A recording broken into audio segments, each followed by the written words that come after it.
పత్రికా స్వేచ్ఛ అనేది నోటి మాట, చేతి రాతగా మిగులుతున్నది తప్పించి, పత్రికా యాజమాన్యాలు అటో ఇటో ఉండాలి. లేదంటే తొక్కి నార తీస్తారు. రెండవది ఏడిబిచ్చుకు తినటం. కులాల పేరిట ఏడిపించుకు తినటం దగ్గర నుంచి వాళ్ళని ఆర్థికంగా నానా తిప్పలు పెడుతున్నారు. జర్నలిస్టుల బ్రతుకులు ఎప్పుడో అటో ఇటో అయిపోయినాయి. యాజమాన్యాలని అడ్డుపెట్టినే జర్నలిస్టుల జీవితాలు నాశనం చేసేశారు.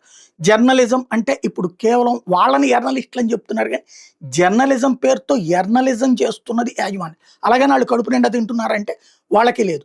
రాజకీయ చదరంగంలో పావులుగా మారినటువంటి మీడియా యాజమాన్యాల సాక్షిగా జర్నలిజం చచ్చిపోయి చాలా కాలం అయిపోయింది మన తెలుగు రాష్ట్రాల్లో. ఇప్పుడు చక్కగా ఏదో కాస్తో కోస్తో కష్టపడి ఇప్పుడు బిగ్ టీవీ కొంచెం పుంజుకుంటోంది.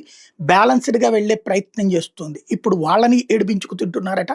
Big TV MD cum chairman Vijay statement ఇప్పుడు వైరల్ అవుతుంది. బిగ్ టీ నా రక్తం, నా చెమట, తెలంగాణ బిడ్డగా ఈ ప్రాంతంపై, ఈ రాష్ట్రంపై నాకున్న ప్రేమతో ఏదైనా మంచి చేద్దామని ఆర్థికంగా భారమైన ఎవరు చేయని నా సాహసం బిగ్ టీవీ. ఇది ఒకరి మోచేతి నీళ్లు తాగి నడుపుతున్న జర్నలిజం కాదు. ఇది అధికారానికో రాజకీయ వ్యవస్థలకో ఊడిగం చేయడానికి తీసుకున్న సంకల్పం కాదు. కుక్కలు మొరగచ్చు కానీ నిజం నిప్పు లాంటిది. ఆ నిజం బిగ్ టీవీ. బిగ్ టీవీ అసలు ఎలా పుట్టింది, దాని నిర్మాణంలో ధనం, ఇంధనం ఎక్కడిది అన్నది తెలియని కొందరు వెధవలు ఏదైనా మాట్లాడొచ్చు. కానీ మా అంతరాత్మకు తెలుసు. ప్రజల విశ్వసనీయతే ప్రాణంగా ఈ వ్యవస్థ నిర్మాణం వెనక నిద్రలేని రాత్రులు ఉన్నాయి. ఒక్కో రోజు ఒక్కో యుద్ధంలో గడిపిన రోజులు ఉన్నాయి. నా సిబ్బందిపై అచంచల విశ్వాసంతో గడిపిన క్షణాలు ఉన్నాయి. ఎవరి దగ్గర చెయ్యి చాపని మొండితనం ఉంది. ఏ రంగు అంటించుకోవద్దన్న జాగ్రత్త ఉంది. వ్యక్తిగా అందరితో మిత్రత్వం, వ్యవస్థగా సత్యం కోసం చేసే యుద్ధంలో చాలా మందితో పార్టీల రహితంగా శత్రుత్వం ఉంది. అది నేను కోరుకున్న శత్రుత్వం కాదు. సమాజ హితం కోసం చేసే యజ్ఞంలో నాకు దక్కిన ఫలం. అయినా రాజీ పట్టం లేదు. విశాల ప్రజాహితం ముందు వ్యక్తులతో స్నేహాలు, ద్వేషాలను నేను వేసుకోలేదు. 3.5 బిగ్ టీవీ ప్రయాణంలో ఆర్థికంగా చూస్తే నేను కోల్పోయింది ఎక్కువ. కానీ నాకు దక్కిన మానసిక తృప్తి ఆర్థిక కొలబద్దతో కొలవలేనిది. ఆ సంకల్పమే నన్ను నడిపించింది.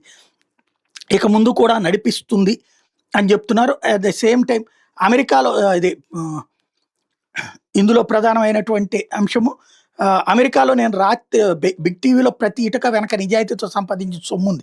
అమెరికాలో నేను రాత్రింబవళ్ళు కష్టపడి శ్రమించి సంపాదించిన సొమ్ముంది. కులాల ముసుగు వేసుకుని మనుషుల భావోద్వేగాలను సొమ్ము చేసుకుని ఎదిగిన వాడిని కాదు.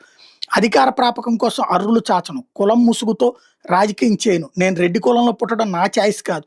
నేను మనిషిని మనిషిగా చూస్తాను. కులాభిమానాన్ని గౌరవించుకోవడం అవసరమే కానీ ఇతర కులాలపై దురాభిమానం నాకు లేదు.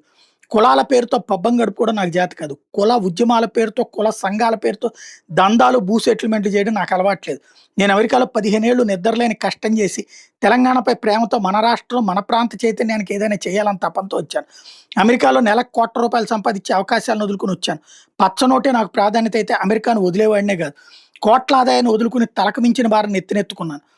ఒక ప్యాషన్‌తో మీడియా నడుపుతున్నాను. దీంతో ఏం వస్తుంది, ఏం పోతుందన్న లెక్కల కంటే ఆత్మతృప్తి కోసం మీడియా నడుపుతున్నాను.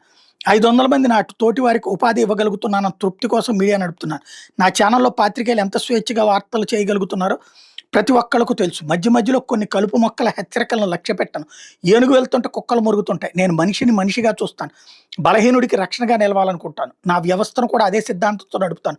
ఫలానా కులం కాబట్టి మోయడమో, ఫలానా కులం కాబట్టి పడేయడమే నాకు అలవాట్లేదు. కులాల రాజకీయాలకు నేను దూరం. మనిషి తత్వానికి, మానవత్వానికి విలువిస్తాను. సంస్కారవంతమైన వ్యవహారం చేస్తాను. నిత్యం నా ఆఫీస్‌కి ఎస్టీ నుండి ఓసీ వరకు అనేక మంది వ్యక్తులు వస్తుంటారు, కలుస్తుంటారు. అందరినీ ఒకే గౌరవంతో చూసే తత్వం నాది. అన్ని కులాల్లో నాకు మిత్రులున్నారు. నాకు సంకుచితత్వం లేదు. అవును, నేను రెడ్డినే. అయితే తప్ప చరిత్రలో పేదల కోసం జరిగిన ఉద్యమాలకు అనేక మంది రెడ్లు నాయకత్వం వహించారు. రావి నారాయణ రెడ్డి రెడ్డి కాబట్టి ఆయన పేదల కోసం, ఈ ప్రాంతం కోసం చేసిన త్యాగం, పోరాటం తక్కువ చేయగలమా? తెలంగాణ ఉద్యమంలో అనేక మంది బలహీన వర్గాల బిడ్డలతో పాటు ఈశాన్ రెడ్డి త్యాగం చేశారు. ఆయన త్యాగాన్ని తక్కువగా చూడగలమా? ఉస్మానియాలో జార్జ్ రెడ్డి తెచ్చిన చైతన్యం ఆయన రెడ్డి కాబట్టి గుర్తించొద్దా? అంత గొప్ప వాళ్ళతో పోల్చుకునే స్థాయి నాకు లేదు. కులాలను ఆపాదించి కొందరు కుసంస్కారాలు మాట్లాడుతున్నారు కాబట్టి ప్రస్తావన తెచ్చాను.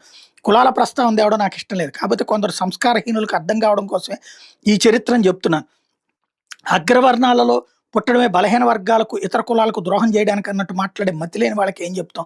అయినా తాటాకు చప్పులకు నేను భయపడను. బిగ్ టీవీని బొంద పెట్టడం, గొయ్యి తీసి పాతి పెట్టడం ఎవడి తరం కాదు. కులం వీరుల కార్ఖానా బిగ్ టీవీ. మా సైన్యం సమాజ చైతన్యం కోసం, నిత్యం సత్యం కోసం యుద్ధం చేస్తూనే ఉంటుంది. కులాలు లెక్కన పక్కన పెట్టి మంచి చెడుని ఎంచి చూపుతుంది. అగ్రవర్ణం అయితే అగ్రతాంబూలం, నిమ్న వర్గం అయితే నిర్లక్ష్యం చేయడం మాకు అలవాట్లేని జర్నలిజం. కులం భుజకీర్తులు తగిలించుకుని తిరగడం మాకు నచ్చని విషయం. అలా బతకడం పరాన్న బుక్కుల తత్వం. బిగ్ టీవీ కులాలతో నిమిత్తం లేకుండా అభిమానులు ఉన్నారు.